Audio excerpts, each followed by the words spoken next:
To properly work with functions and their inverses, you're going to need to understand an operator called the composition or compositions of functions. And it's unlike any operator that we've ever used before.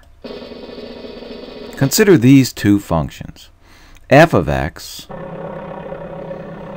which is x plus 4 in this case, and g of x, which is 5x minus 2. F of g, or f composed with g, or the composition of f and g, they all mean the same thing, is really taking the function g of x and applying the function f to that. So it's f of g of x. We're going to take f of x, and instead of x, we're going to put in g of x. Basically, we're going to apply f to the function g, and then simplify. Now, in this case, if we simplify, we get 5x plus 2.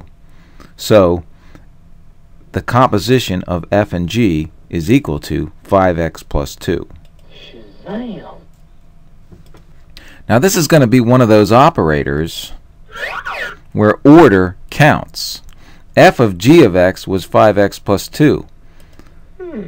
Let's see what g of f is, or the composition of g and f. Now what am I going to do? Well, to take g of f of x, I'm going to start with the function g, and in place of x, I'm going to put, using parentheses, the f of x function.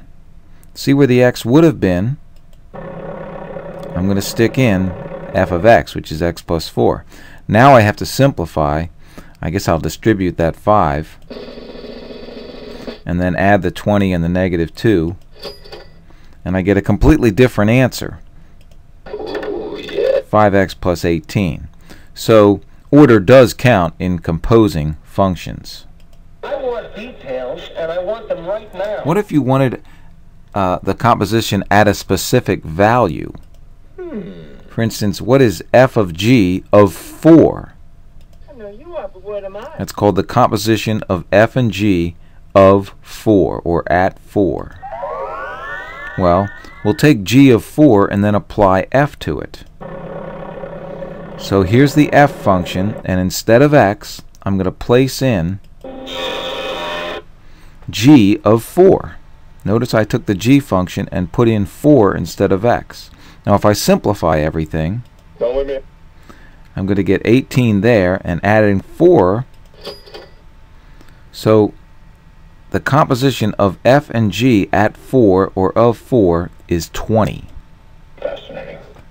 Okay, practice makes perfect, so Thank you, sir. May I have another? let's try another. Let's let this be f of x, this be g of x, and we'll even have an h of x. Okay, we have 3 different functions here. What would f of g be?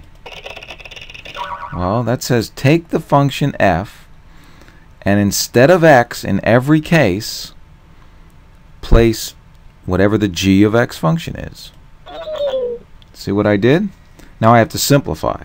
Now note I have to square negative 2x, so I have 2 negatives in that case, don't I? So I get 4x squared, and negative 6 times negative 2x is plus 12x, and then a plus 2.